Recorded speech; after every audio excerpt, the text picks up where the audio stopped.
오늘 저와 함께 봉독한 말씀을 통해서 위로의 하나님이란 제목으로 은혜 시간 되기를 바랍니다. 세상에 살아간 우리는 모두에게 위로가 필요합니다. 경제 문제 또는 학업 또는 사업 그리고 건강 문제 그리고 노후 문제까지 위로가 필요합니다. 그리고 최근에는 나라의 문제까지 우리 삶을 돌아보면 어디 속 시원한 곳이 한 곳도 없는 것을 봅니다. 그래서 무언가 위로를 받아보려고 해도 위로받을 것이 없고 위로해 주는 사람도 없습니다.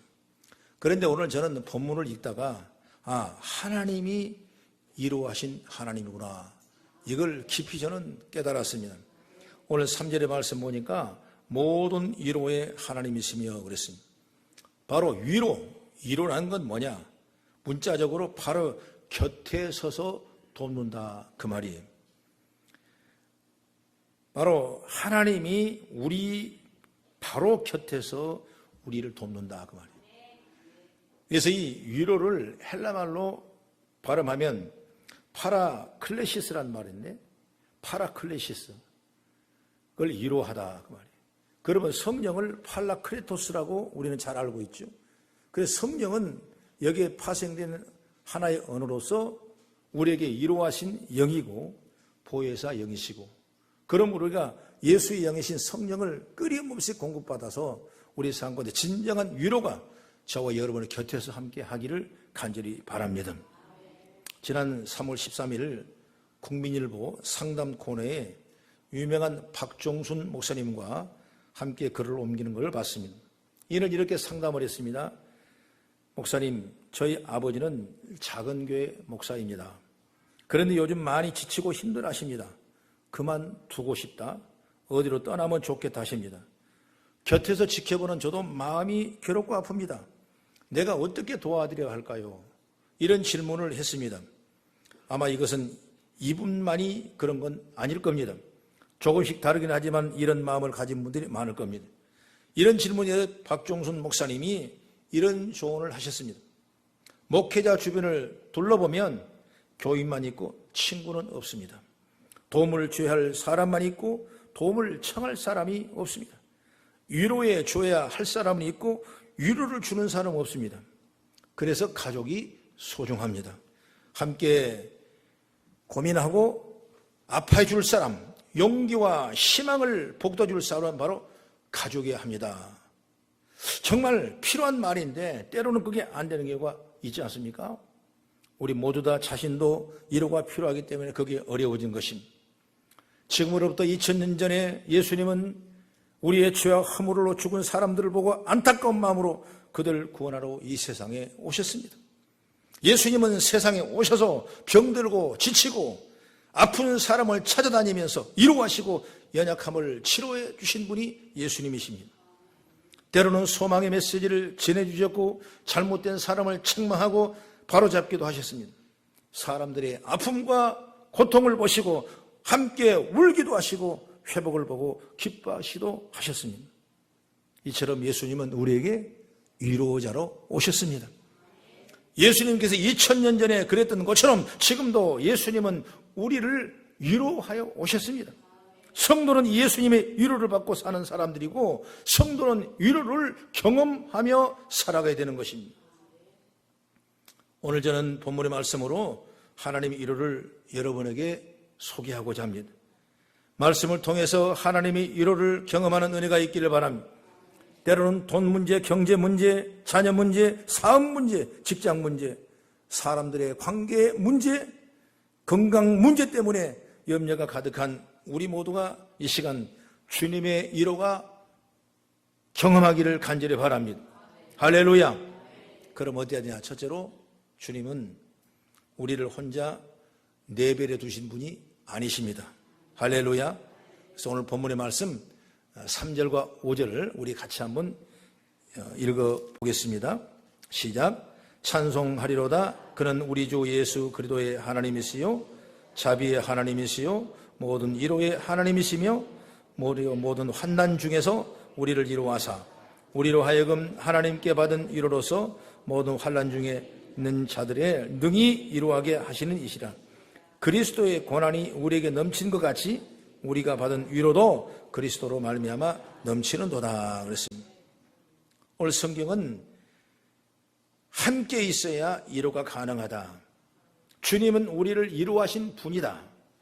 위로한다는 말은 함께 있다는 걸 전제로 분명히 말씀하고 있습니다. 이사야 7장 14절의 말씀 보면은 주께서 친히 징조를 너희에게 주실 것이라. 보라, 처녀가 잉태하여 아들을 낳을 것이요 그 이름을 임마누엘이라 하리라 했습니다. 이 말씀은 주님이 태어나시기 전에 700년 전에 우리와 함께 하시겠다고 이미 예언한 말씀이에요. 이 예언의 말씀은 마태복음 1장 23절에 보라, 처녀가 잉태하여 아들을 낳을 것이요 그 이름을 임마누엘이라 하리라 하였으니 이를 번역한즉 하나님이 우리와 함께 계시다 함이라 했습니다. 임마누엘 하나님은 우리와 함께 계신 하나님이라. 할렐루야. 그리고 마태복음 28장 20절 마지막 부분에 보면은 볼지어다 내가 세상 끝날까지 너희와 항상 함께 있으리라 그랬습니다. 우리 예수님은 알파와 오메가 되시고 처음이고 나중 되시며 끊임없이 함께 하신다고 분명히 약속했어요. 주님께서 이 땅에 오셨는데 오직 주님께서 우리 함께 하신다고 말씀합니다. 그리고 영원히 함께 하신다고 말씀합니다. 이렇게 함께 하셔서 나를 이루게 하셨던 것이 뭐냐? 하나님이시란 말이에요. 할렐루야. 이렇게 말씀드려도 어떤 분은 그래 나는 그럴까?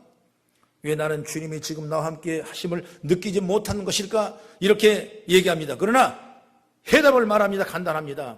우리의 마음이 닫히면 그럴 수밖에 없어요. 마음이 열어놔야 돼요. 내 마음을 먼저 열어야 주의 마음의 영광이 나타나게 되는 걸 믿으시기 바랍니다. 요한계시록 3장 20절의 말씀 보면은 라오디게아 교회에 나오는데 이 라오디게아 교회는 자기들의 믿음이 최고 좋은 줄 알았습니다. 그래서 자기의 생각과 자기 마음대로 살아가는 라오디게아 교회 성도들에게 예수님께서 말씀합니다. 볼지어다 내가 문 밖에 서서 두드리노니 누구든지 내 음성을 듣고 문을 열면 내가 그에게로 들어가 그도 더불어 먹고 그는 나와 더불어 먹으리라 그랬습니다. 마음을 열라는 겁니다. 그러면 하나님이 함께 하시는 주님이 보인다는 겁니다. 우리는 마음의 문을 열고 주의 마음을 놓고 하고 주의 마음에 들어가서 하나님의 영광을 보기를 간절히 바랍니다. 그것은 힘들고 어려울 때 주님을 이름을 가만히 불러보십시오. 그 주님을 부르실 때 주님은 우리에게 반드시 응답하실 것입니다. 그리고 주님을 바라보십시오.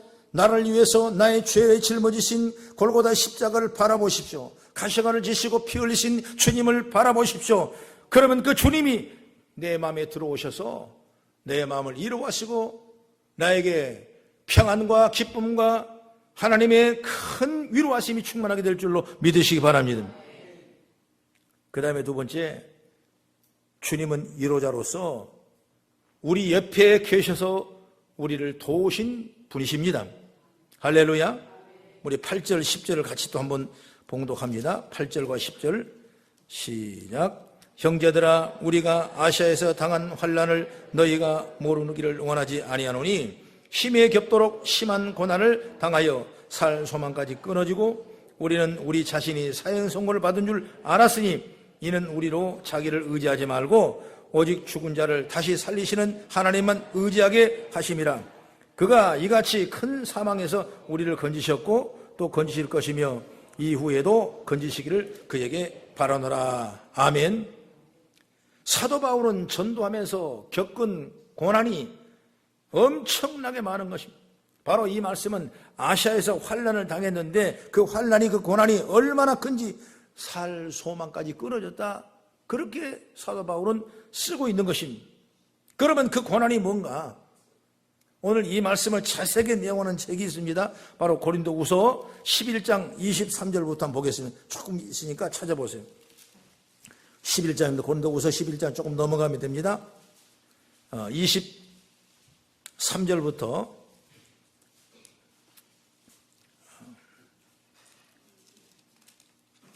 27절까지 같이 시작. 그들이 그리스도의 일꾼이냐 정신없는 말을 하거니와 나는 더욱 그러하도다. 내가 수고를 넘치도록 하고 옥에 갇히기도 더 많이 하고 매도 수없이 맞고 여러 번 죽을 뻔하였으니 유대인들에게 40에서 하나감한 매를 5번 맞았으며 3번 태장으로 맞고 1번 돌로 맞고 3번 파선하고 일주일을 깊은 바다에 지냈으며 여러 번 여행하면서 강의 위험과 강도 위험과 동족들의 위험과 이방인의 위험과 시내의 위험과 광야의 위험과 바다의 위험과 거짓 형제 중에 위험을 당하고 또 수고함이 애쓰며 여러 번 자지 못하고 줄이며 목마르고 여러 번 굶고 춥고 헐벗어도라 그랬습니다.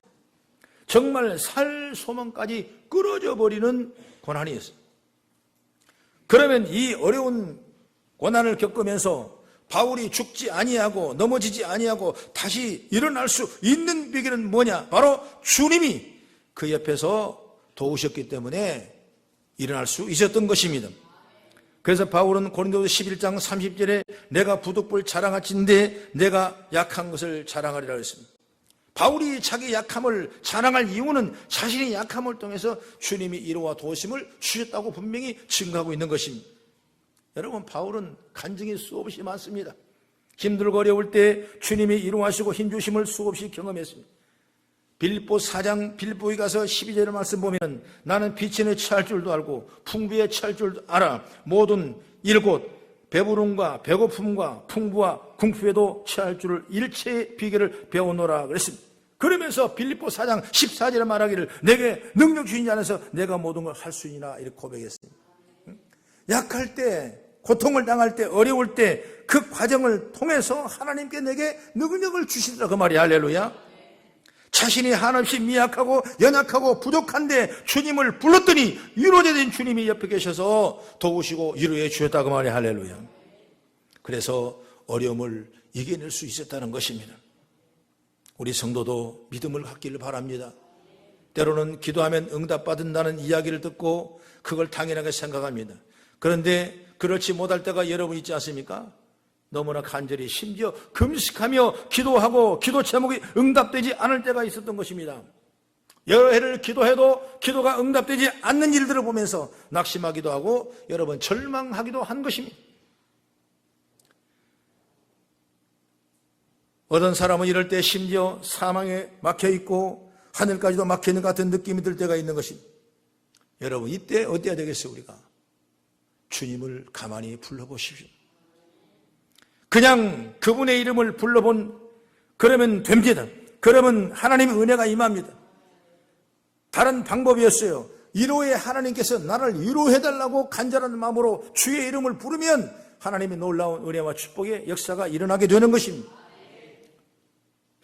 하나님께서는 바울에게 살 소망지에 끊어진 믿음 같지만은 하나님이 그 옆에 계셔서 그 곁에서 위로해 주시고 지켜주시고 동행했지 않습니까? 우리가 그런 믿음 없이 어떻게 신앙생활에 축복을 받을 수 있겠습니까? 하나님은 그리스도를 통해서 우리를 고난에 받게 하시면 그 고난을 통해서 우리에게 더 부욕케 하시라고 하신 거예요. 그가 채찍에 맞음으로 우리가 남을 잊게 하시는 것입니다. 그러므로 그 주님은 지금도 내 곁에 계셔서 우리를 이루어야 하기 때문에 그 주님의 곁에 있는 것을 보시고 우리가 소망을 가지고 일어나서 새로운 힘을 갖기를 간절히 바랍니다. 그리고 세 번째, 주님은 우리의 고난의 현장에 함께 하시고 우리를 이루어하십니다. 현장에 함께 하십니다. 우리 주님은 멀리 계신 분이 아니라 바로 우리의 삶의 현장에 직접 함께 계신다.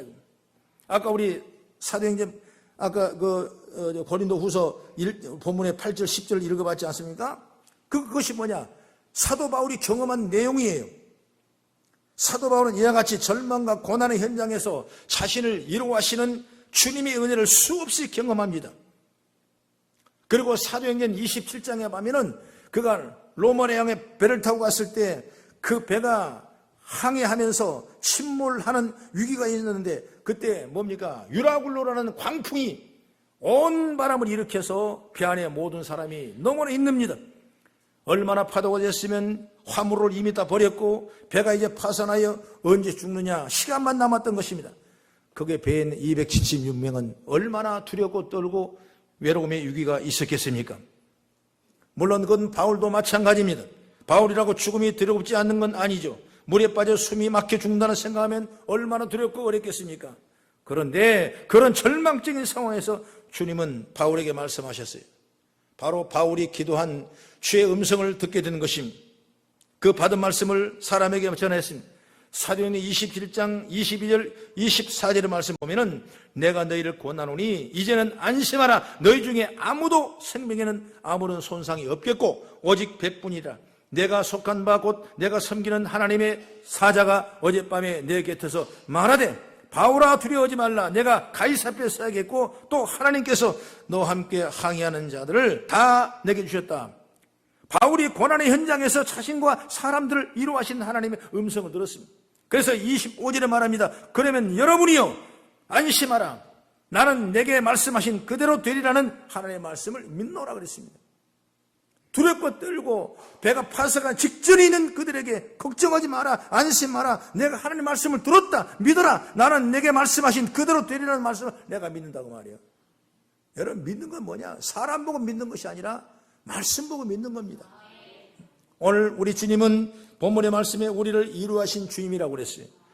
우리를 곁에 계신다고 말씀했어요. 우리 현장에 계신다고 말씀했어요. 우리 마음에 들어와서 이루하시겠다고 말씀했어요. 이 말씀을 믿고 나간다면 여러분 세상 염려할 것도 없습니다. 근심할 것도 없습니다. 항상 영의 눈을, 긍정의 눈으로 보시면서 잘 될 것을 믿고 잘할 것을 믿고 앞으로 좋은 열매가 될 것을 믿고 내가 건강을 믿고 내가 축복받는 걸 믿고 나갈 수 있는 지혜가 열리길 주 이름으로 축원합니다. 요셉을 보십시오. 형들에게 미움을 상해서 땅 구덩이를 파가지고 거기다 집어넣습니다. 이방인 손에서 거기서 끌려서 애굽의 노예로 팔려갔습니다. 억울한 누명을 쓰고 감옥에 들어갔습니다. 그러나 그는 끊임없이 꿈을 줬던 하나님을 믿고 꿈을 생각하며 득죄하지 아니하고 자기 주어진 일들을 감당했을 때 결국 애굽의 총리가 돼 꿈을 성취해서 이스라엘 민족이 하나님의 크신 구원의 역사를 보는 걸 보지 않습니까? 할렐루야. 야곱이라는 사람은 형 예서를 피해서 바단 아람으로 도망갑니다. 그때 들판에 홀로 잠을 잤는데 그때 얼마나 여러분 두려웠겠습니까? 옆에 누가 있게 아무도 없어요. 짐승 소리만 들립니다. 밤이 어둡습니다. 춥습니다. 그는 하나님 앞에 간절한 마음으로 기도했습니다. 하나님이 응답하십니다. 창세기 18장 15절에 말합니다. 내가 너와 함께 있어. 내가 어디로 가든지 너를 지키며 너를 이끌어 이 땅으로 돌아오게 할지라. 내가 내게 허락한 걸 다 이루기까지 내가 너를 떠나지 아니하리라 하신지라. 할렐루야.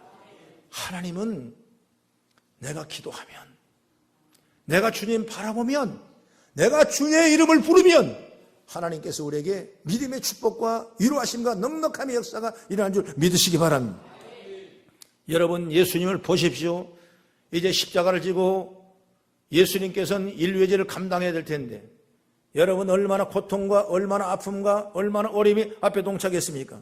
그는 겟세마네 동산에 가서 하나님 앞에 준비 기도를 합니다. 그랬을 때 그는 고백합니다. 하나님이여 이 잔을 내게서 지나가게 하옵소서. 그러나 내 원대로 마시고 아버지 원대로 되기를 원합니다. 얼마나 고민스럽겠습니까? 그 땀 흘려 기도하는 땀방울이 핏방울이 떨어져 그 고뇌의 기도소리를 우리는 지금도 생생히 듣기를 바랍니다. 그러나 하나님께서는 오늘 예수님을 통해서 우리의 죄를 대속하시고 우리의 죄를 짊어지시고 십자가 주심으로 우리를 구원받게 하시고 부활의 첫 열매가 되셔서 우리를 영원히 부활하는 기쁨의 소식을 주시기 위한 주님의 놀라운 고뇌의 쓴잔 줄 믿으시기 바랍니다.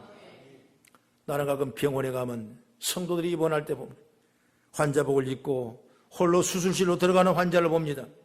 여러분 얼마나 두렵고 얼마나 어렵고 떨었겠습니까? 그러나 하나님이 함께 하신다면 되는 거예요. 할렐루야. 우리는 때로 인생의 무게를 지고 살아가는데 이 시대의 모든 아버지, 어머니 그리고 소망이 없어 보이는 앞날을 바라보는 시대의 젊은 청년들 여러분 얼마나 어렵습니까? 오직에서 이생망이란 말이죠. 이번 세대는 망했다고 말이에요. 이런 어려운 시대에 우리가 살고 있습니다. 외로웁니까? 여러분 지나 두렵습니다. 때로는 고난이, 때로는 이 가난이, 이 어려움이 언제 끝날지 모르는 채 절망에 빠질 수도 있는 것입니다. 앞날이 보이지 않을 수도 있습니다. 이렇게 힘들고 어려운데 내 편은 어디에도 없고 내 편이 돼줄 사람은 아무도 없다는 생각이 들었습니다. 나 도와줄 사람 얼굴이 떠올라야 되는데 아무도 떠오르지 않습니다. 내가 누구 손을 잡아주었으면 좋겠는데 내 손을 잡아준 사람이 아무도 없을 때가 있습니다. 함께해서 주는 사람이 아무도 없을 때가 있다 이것입니다. 얼마나 어렵겠습니까? 그러나 하나님이 위로가 되셔서 오늘 우리를 붙잡아 주시고 죄를 물은 자가 구원받고 주의 이름을 부르는 자가 하나님의 영광이 드러날 줄 믿습니다. 병들어 사망 선고를 받은 히스기야 보십시오. 얼마나 고통스럽고 얼마나 어렵습니까? 얼마나 외롭겠습니까? 그러나 거기에 주저하지 아니하고 그런 낯을 벽으로 향하여 하나님의 기도줄을 붙잡기 시작했습니다. 그때 이사야 38장 5절에 하나님은 내가 내 기도를 들었고 내 눈물을 보았느라면서 생명을 15년 연장해주는 위대한 역사가 일어나는 것입니다. 여러분 외로워하지 마십시오. 절망하지 마십시오. 슬퍼하지 마십시오. 하나님은 우리의 위로의 영이 되셔서 우리를 이기게 하시고 우리를 승리하게 하시고 우리를 인도한 줄 믿으시기 바랍니다. 우리나라가 얼마나 어렵습니까? 여기를 봐도 소망이 없고 저기를 봐도 소망이 없고 어느 붙잡을 데가 없는 거예요. 여러분. 참 안타까운 현실이죠. 그러나 하나님께서는 우리들의 작은 기도의 음성을 들으시고 가장 합력하여 선을 이루시고 다시 한번 나라가 정치적으로 안정되고 회복되고 경제가 활성화되고 세계 민족을 위해 구원하는 일들에 우리나라 민족을 사용할 줄로 저는 믿습니다. 성경에 보면 나라가 망하고 백성들은 이리 치이고 저리 치이고 있는 것을 다 빼앗기며 내일이 없다고 생각한 유대 사람들에게 주신 말씀이 있어요. 이사야 41장 10절 말합니다. 너희는 두려워하지 말라. 내가 너와 함께함이라. 놀라지 말라. 나는 네 하나님이 됨이라. 내가 너를 굳세게 하리라. 참으로 너를 도와주리라. 참으로 나의 의로운 오른손으로 너를 붙들리라고 말씀했습니다. 힘들고 어려울 때 주의 이름을 가만히 불러보십시다. 그러면 주님이 내게 도우셔서 나와 함께 하시고 나에게 힘을 주시고 용기를 주시고 능력을 주신 줄 믿으시 바랍니다. 고난 가운데 주님의 위로가 일어난 겁니다. 주님이 배신당하고 고난당하고 배고프고 아파 보았기에 주님이 그 마음을 알기에 주님은 고난 가운데 나를 위로하시고 나와 함께 오신 줄 믿으시기 바랍니다. 불신자와 성도가 다른 한 가지가 있어요. 우리는 어려울 때 주를 붙잡습니다. 주님 앞에 의지합니다. 여러분 기도합니다. 주의 이름으로 위로를 바라봅니다. 할렐루야. 그래서 오늘도 우리는 위로의 주님 그 하나님을 바라보며 부르며 나가는 우리의 믿음의 성도가 되셔서 어려운 이 세상에서 이기며 승리하는 믿음의 복된 자가 되어지기를 주의 이름으로 축원합니다. 기도하겠습니다.